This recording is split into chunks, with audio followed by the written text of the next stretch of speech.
within a public high school, where we were doing plays by Chekhov and by Oscar Wilde and Carol Churchill and Tony Kushner, which is like unheard of in a public high school. Correct. But it was California. But it was California, right. So that happened, and then I did a stint at the New England Conservatory right out of high school as a jazz pianist. Actually, having slightly failed out of high school, we can kind of paper over that. And then I ended up, this is a long, convoluted story, ended up transferring to Brown University, where the theater bug caught me again. I ended up writing a musical theater piece with a classmate of mine who incidentally was Ned Beatty's son. Wow. And he still is Ned Beatty's son. Could be. That's actually it's, we can fact check that, but I think. Anyway, we wrote this piece together, and it got me singing again. I had sung and played the piano and played guitar growing up. We wrote this piece. We were given an award by the Kennedy Center, wow, which led to an internship at the O'Neill Musical Theater Conference summer before senior year, and that was instrumental mostly because it introduced me to some folks in the New York theater scene who then became close friends and colleagues when I moved to New York. So I moved to New York at 21, U-Haul, left Providence the day after graduation, and I didn't really know what I was going to do. Was I going to be an actor? Was I going to, be a jazz pianist? Was I going to be a songwriter? I started writing songs. Songs led me to writing chamber music and orchestral music in a very sort of circuitous fashion. And now that sort of brings us to this moment where I do these pieces that are, I was in Louisville last week working with the Louisville Orchestra, and the music director there, Teddy Abrams, wonderful young guy, he calls me a gonzo composer, which is to say, I guess, that I'm kind of part journalist, part composer, so I'm trying to understand the world, doing a lot of research, and then filtering it back through music, and that's sort of where we are today. I love that. That's a diverse background that brings you here. That's why you can speak so many different languages, and I mean that psychologically, business-wise, the arts, and different levels of the arts. A lot of times I have guests that come in and they have one gift, and that's amazing, and they focus on that, and that's the only thing they have. There's not a big myriad of things that they do. So I love that story. That's awesome. I love the psychology part of it too. Yeah. All right, Mary. This is Mary Palmer, everyone. Hello. Mary Palmer is Dr. Palmer, which I learned today because we don't do a lot of research on the TED Show. So is that by design? That is totally why. We're going to go with design, but it's probably the latter, 1,000%. So this is Mary Palmer. Welcome, Mary. Thank you so much. So tell us a little bit about you. Well, I was born in Waukegan, Illinois, and some of you might know that that's the hometown of Jack Benny, which kind of influences the community. Yes, and I started singing when I was just born probably, and became a teacher of all of my dolls, and they were really great students, and I had them in the room where our piano was, and so they were all sitting for my music lessons that I gave to them at an early age. I started, so I was singing from the beginning of my life. You had a captive audience. I had a captive What's your mode audience. of discipline with your dolls? Exactly. There was no discipline. They didn't listen, because they all listened. Absolutely perfect students because they loved everything I did. And so I love that. I started taking piano lessons when I was 7 and fell in love with playing the piano. It was the piano I played for my dolls previously. And then when I was about 10, I started playing flute. One of my early memories is our elementary school band, which was really a good band. We were inspired by Jack Benny. He was really a good band, and so we were invited to come to New York City in order to play the Macy's Day Parade. So that was very exciting. But equally exciting was the opportunity to play in Carnegie Hall. And Wow. in those days, there were not a jillion TV stations, and so we were worldwide on CBS, and so it was very cool. That's and really cool. Lots of fun and a memory for sure. And then after graduation from college, I went into the teaching elementary music, which has been really my life's work, with a great great emphasis on early childhood education. And then I came to what then was Florida Technological University, and of course now is the University of Central Florida. And so I was a founding faculty member of the university and taught music education. Yes, and taught class piano when I started, and continued through that. I became dean of the College of Education there because I'm really interested in all phases of education, kind of the mix of things that Gabriel has as well. And so that was my basis. I love that. You know, the thing about UCF or FTU is that it was such a different school back then, and we have just grown leaps and bounds with our community, right? That's the same with the arts, I think. Our arts community was teeny tiny, and now we have such amazing people like Gabriel coming here and Mary involved in the Orlando Philharmonic, which we'll touch on in a minute. But I love the fact that our city's embracing, like we're very open, not just the diversity part, but on the arts side. I think it's awesome. Absolutely. All right, so tell us a little bit about, I don't know if we want to start with Gabriel or Mary, but we want to talk about what's coming up, what's going on, what's happening. Why are you even here in Orlando? Yeah. I know why you're here in Orlando, but I want you. So my dear friend Eric Jacobson, who's the music director of the Orlando Phil, who is now in his fifth year season. So Eric and I go back many years to when he was playing in a string quartet called Brooklyn Rider. I wrote a big piece for them for my Carnegie debut back in 2012. And he ended up marrying a close friend of mine, Aoife, whom I'm sure many folks in the Orlando Phil community know as well, incredible singer-songwriter. And Eric asked if I would serve as composer in residence this season for the Orlando Phil. And as the centerpiece of that residency, we're doing a piece of mine called Emergency Shelter Intake Form, which is a 50-ish minute oratorio exploring inequality through the lens of housing issues, through the issue of homelessness and housing insecurity and housing shortages. And it's a piece that I wrote a couple years ago in 2018 for the Oregon Symphony, premiered in May of 2018. And it sort of unexpectedly took on a life of its own, I think in part because housing issues are being dealt with in just about every metropolitan area and in rural areas around the country and around the globe.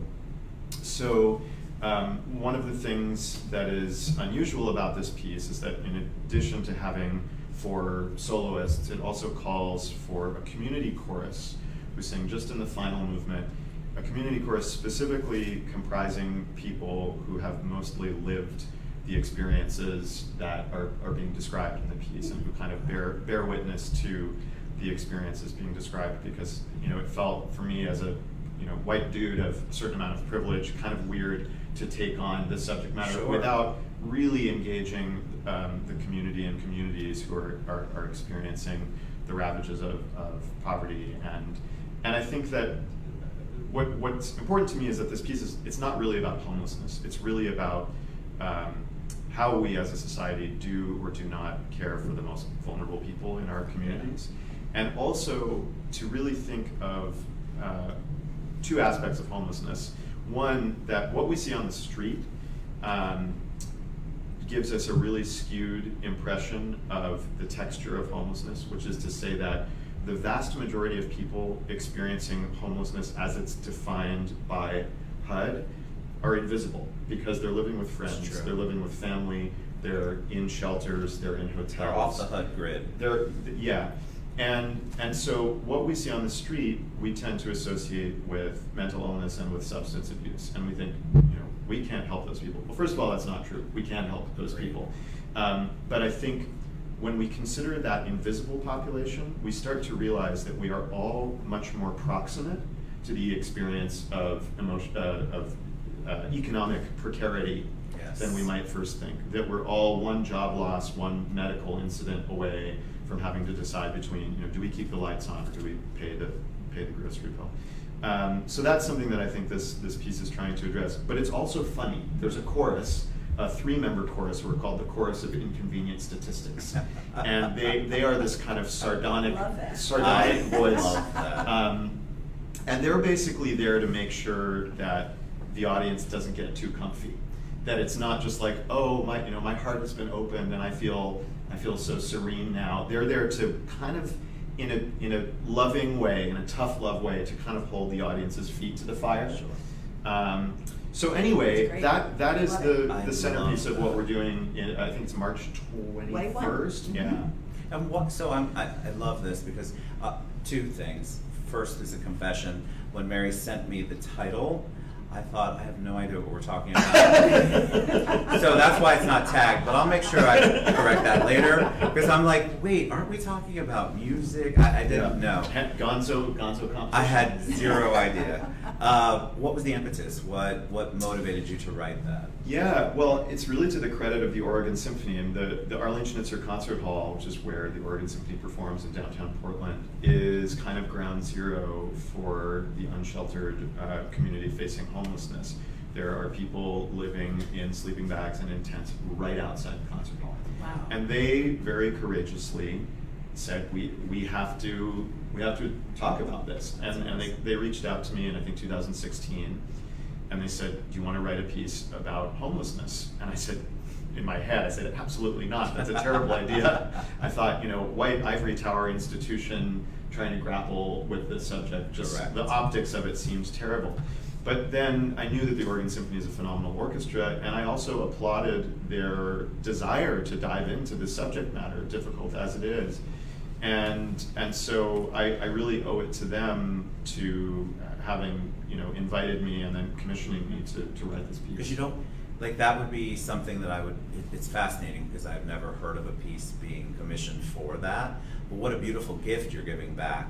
Because I think that we need to be shown, we need to have that mirror put in front of us in a better way than just mainstream media. Absolutely. Yeah, and I think, one thing that's always on my mind as an artist who grapples with social issues is that I neither am interested in preaching to the choir, nor am I interested in lecturing people. And for me, it's really about trying to meet people where they are. Yes. And thinking about who is this audience. And of course, you don't really know who your audience is, but you can sort of squint and imagine.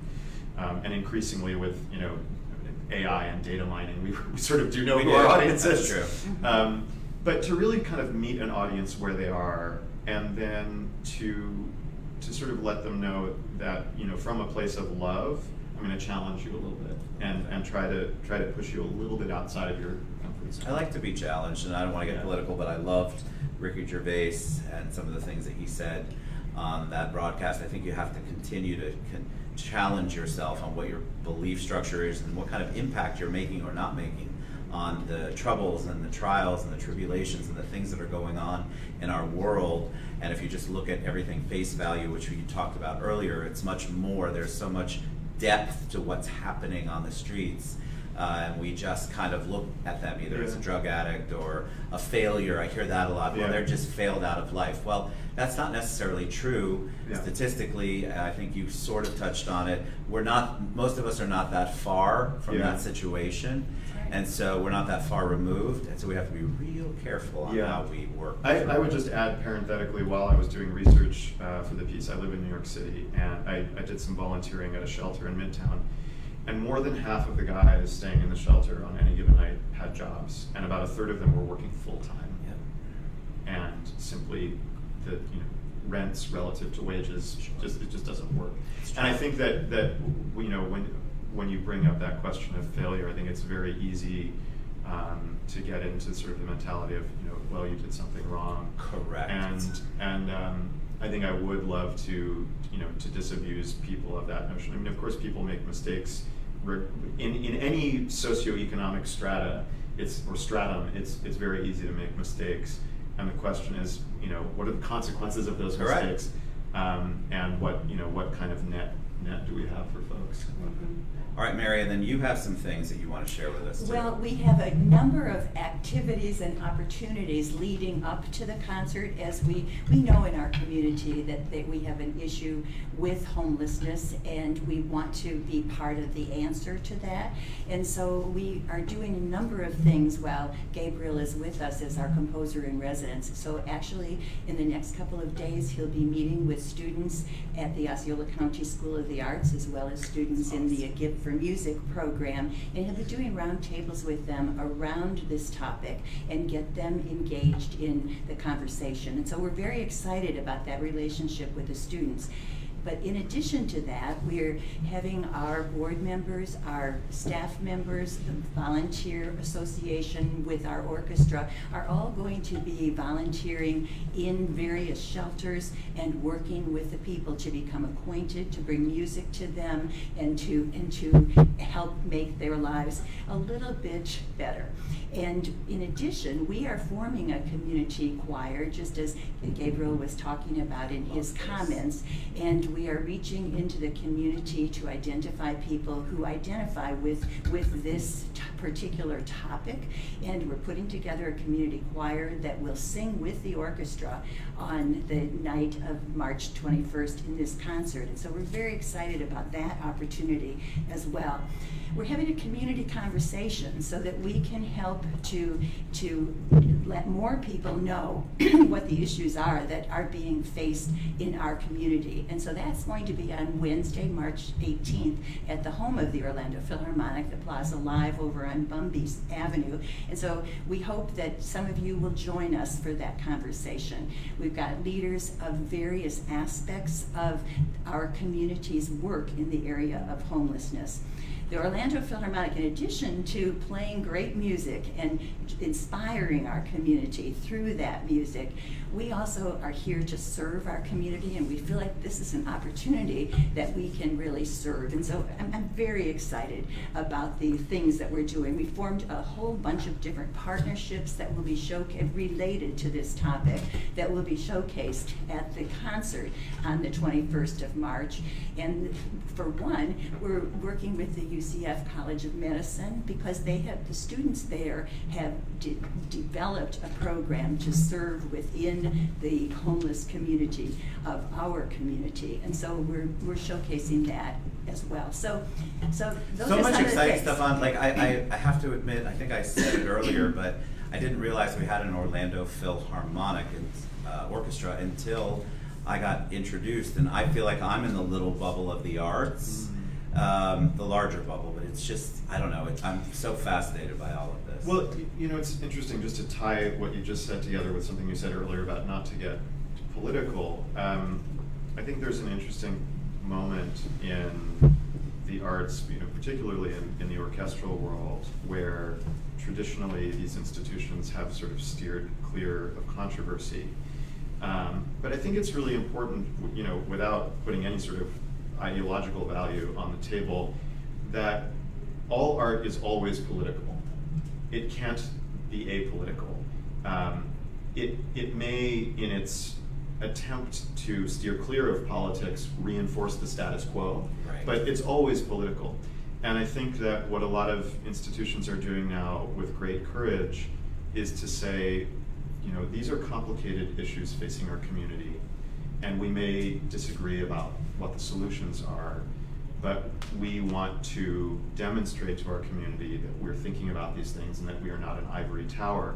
And I think that for you, as someone in the arts who was not aware of the Orlando Philharmonic's activities, I think that the more that institutions like the Orlando Phil you know, courageously step into this role of reminding folks that this is not just about, you know, Mozart and Beethoven and Brahms, who are the bedrock of, you know, I grew up listening to my dad practice Mozart concertos, and that music is near and dear to my heart. But I think that in order for the symphony orchestra to remain relevant, I hate that word, but relevant institution in the 21st century, we have to be grappling with ideas Absolutely. that affect people's lives. That we're as much in the ideas business as we are in the music business.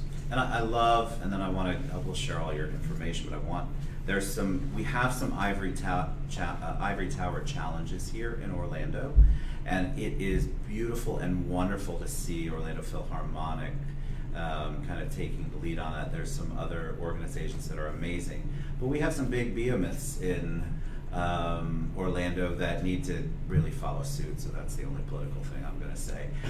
So we're going to share all of Gabriel and Mary's contact information, how you can reach out to them, or at least how you can like their pages, understand where they're at. get involved in the arts, guys. If you have any interest in the arts, this is a great place to start. And Orlando Philharmonic has some amazing programs coming up. The whole chorus thing in the just gave me chill bumps when we talked about it the other day here at the club. So please get involved. All right, so we're big about mentorship.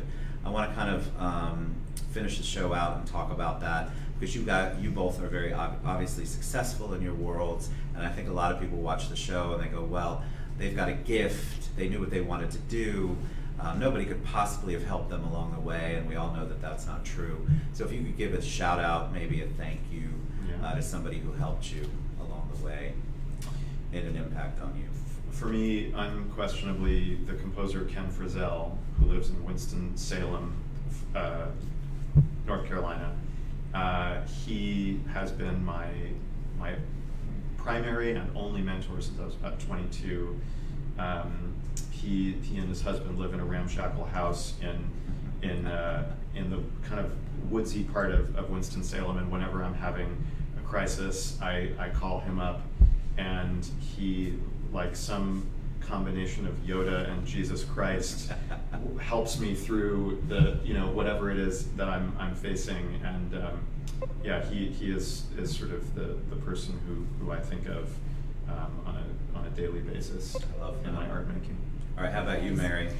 Well, I loved Yvonne Rainier, who was my first piano teacher, and she was the person who inspired me with piano. But then along the way in my career, I met various other people who were equally inspiring and equally, it was almost like they were put in my pathway and helped me to make that step. And so one of those people was Robert Thomas, who was one of my professors at the University of Illinois, and I think that he really taught me how to teach young children. And then later, as I was writing textbooks for elementary children, one of the senior authors really took me under her wing and helped me to understand exactly what to do to make her words come to life in the classroom. And so yeah, I think having mentors and being a mentor is really a very important contribution that we can make as each of us tries in our own way to change the world. Get involved, guys. Be a mentor. It's super easy. You don't have to spend money to be a mentor, and that's the one thing I want people to understand. You just have to be there. Look, two incredibly talented, evolved human beings that have mentors that they still go to, that they still think of. And I think we all have that. So if you had somebody impact